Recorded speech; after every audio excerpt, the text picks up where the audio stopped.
Ooh, Rogue One figures. Gee, I wonder why these are here.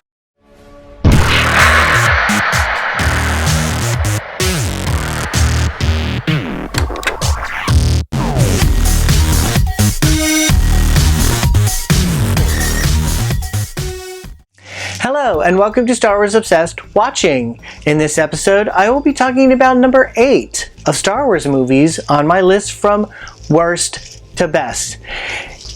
Coming in at number 8, in case you haven't guessed, is Rogue One. I really don't have a very good time watching this movie. I've seen it 4 times now. I did like it a little bit better on the 3rd viewing, but then I watched it again to create this video, and it still doesn't really click with me. It really doesn't work. Basically, Rogue One doesn't have a Star Wars feel to me. A lot of the characters are not that interesting. I find the movie kind of boring. The first time I watched Rogue One, I actually started to fall asleep because I thought it was such a slog to get through, but it does have some good things. This is just my opinion. If you don't agree with me, that's great. If you choose to write your opinion in the comments, that's okay too, but please, let's keep it civil. Alright, blue milk reference. Why are they landing so far away from the plantation? There's plenty of space closer to the plantation house, I don't know what you want to call it. It's just plenty of space closer to that. Why so far away? And then you had this long walk, which means that the Urso family had plenty of time to sneak out and hide in that special place. So basically, this is what the mother is saying. I don't care about you. I only care about my vendetta against Krennic, so you're gonna go and be all by yourself, and I'm gonna go over there. Bye. Why is she doing that? Why is she just running out there with her weapon and not shooting? She should just shoot. They're obviously bad guys. She always has problems with them. What, she think that if she had her gun drawn that they would not shoot at her? These are bad people. She should just have shot them anyway. When she had the opportunity, just shoot. The music is different, but thematically it's still Star Wars, and it's fantastic. So here's this hiding spot that the stormtroopers could not find. So why the rest of the family could not just hide in there? But she hides there, Saw Gerrera opens it up, and then she's in an Imperial prison?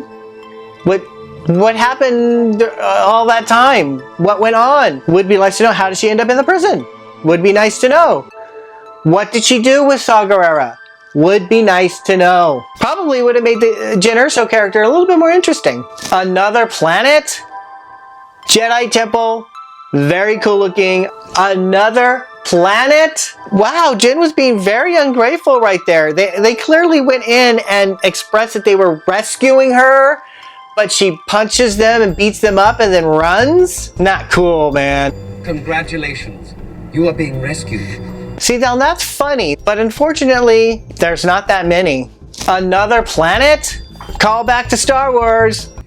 When was the last time you were in contact with your father? 15 years ago. But what was she doing all those 15 years? I love that they brought Grand Moff Tarkin back, but the CG effect is not that great. Every time I look at it, I can tell that it's just a CG effect, and it just takes me out of the movie. If the whole movie was a CG, was all computer animated, everyone was a computer animated character, I would not have had a problem with that. But the fact that the CG Grand Moff Tarkin is interacting with live actual people, it doesn't blend, it just pulls me out. They could have done something else, like maybe the back of his head, maybe reflections, that would have helped too, or spent a little bit more money to make it look better. Okay, this is a trope that's used a lot in movies where there's a disaster or some terrible thing is going on, and for some reason there's a kid just standing out in the middle of all this turmoil and just standing there crying, and it's really annoying. I get they're humanizing Jyn Erso by basically showing that she's willing to put herself in harm's way to help this little girl. But this trope, let's stop doing this. What is with the armor, the Stormtrooper armor, that Jyn Erso can just elbow their helmet and knock them out? That's some really bad armor. Blending in. Freeze, right there. You're right. I should just wait on the ship. Humor. Good stuff. Death Star droid. Remember this droid? Remember where you saw this? Remember? Okay, what is up with this scene? I mean, she stands there and this guy, I don't know what the guy's name is, takes the restraints off and she stands there like, what? How would she know what to do? And he pushes her. Why didn't he just take her to Saw Gerrera in front of... No, obviously they had to set up this stupid reveal. It's a trap. It's a trap. It's a trap. Come with us. Don't worry about me. What a martyr. I don't See you later, you martyr. It just seemed like a real plot contrivance that she wouldn't grab something as important as a recording from her father. I really don't know why he felt he couldn't go, because again, we don't know anything about this character except that he's not very nice and kind of cruel. So why should we care in this scene when he's going to die? About 1 hour into the movie, I just had to stop. Either I was falling asleep or I was just not having a very good time. It's a real drag. Another planet? Why is everybody just standing around in the rain like it's a thing? Like you do your business in the rain. There's clearly a building that they all could walk into. Most people who stand out, who have to go in the rain, will have an umbrella or something to protect them from the rain. But not in this movie. Very cool X-Wing and TIE Fighter battle here. This is a really good scene. I'll give it that. Why are you wearing this thing? It doesn't really seem to be practical. The engine just blows Jyn Erso almost off the platform, but her father is just still there. I had orders. When you know they're wrong, you might as well be a stormtrooper. Orders that I disobeyed. He may as well have been a stormtrooper. Stormtroopers follow the orders without any question. But Cassian Andor got orders, but he didn't follow through on them. So that doesn't exactly make him a stormtrooper just because he got orders. And Cassian makes a really good point that what has she been doing for the 15 years? She's been doing nothing. She's been doing her own thing. And he's been fighting with the rebellion for all those years. He has a lot more standing in this situation than she does. So I don't feel bad for Cassian. Another planet? So we don't get a name for this planet, but are we supposed to assume that this is Mustafar? Another planet? Could there be any more planets? This scene is clearly a callback to Return of the Jedi, when they had to give the password to go on to the moon of Endor. Now, the difference is, in Return of the Jedi, it was done with some levity, but here, it's done with such seriousness. Lighten up already. Blue Squadron on me.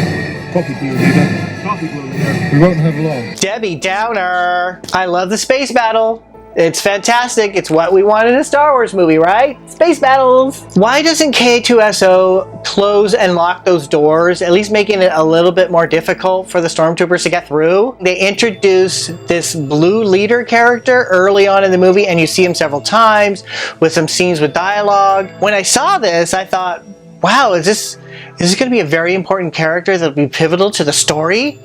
No, not at all. He ends up getting killed. I'll admit this scene is really sad. I actually like the Chirrut Imwe character. I like that he actually had some humorous moments and humorous lines. We know a few things about him. You know, obviously he's blind and he's very skilled in martial arts, and that he has faith in the Force. And so this is a little bit of a deeper character. And then he has some kind of relationship with Baze Malbus that I like to think is really close. Why are they wasting time? This is an urgent thing that they're doing, and they are changing their clothes. That is not important. Cool scene. I love it. Pushing the one Star Destroyer into the other, and then it falling into the shield generator.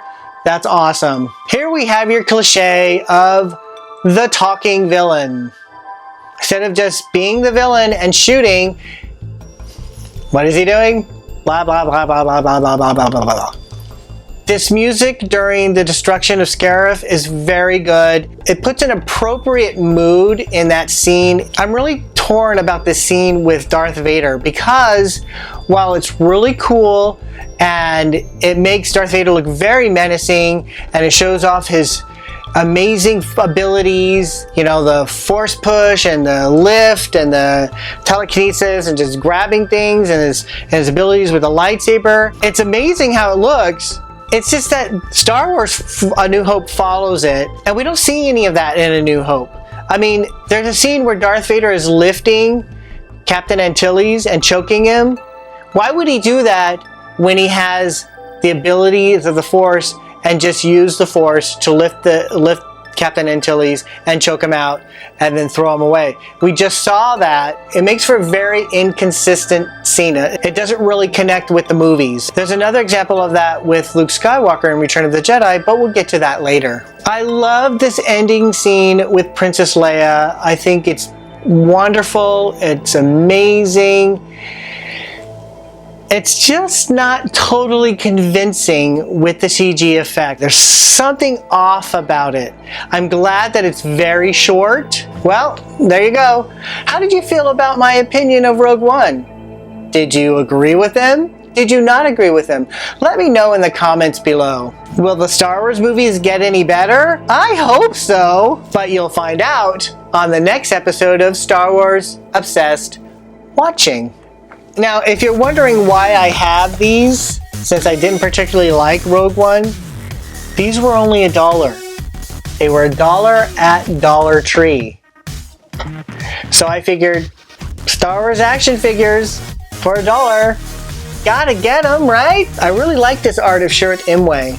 I love how dramatic it is, and the pose, I love the dramatic pose. It looks pretty cool. Thank you for watching Star Wars Obsessed Watching. If you like this video, give it a thumbs up and subscribe. And to be alerted to new videos, hit that bell icon. You can also check out more of my collection at the Star Wars Obsessed blog.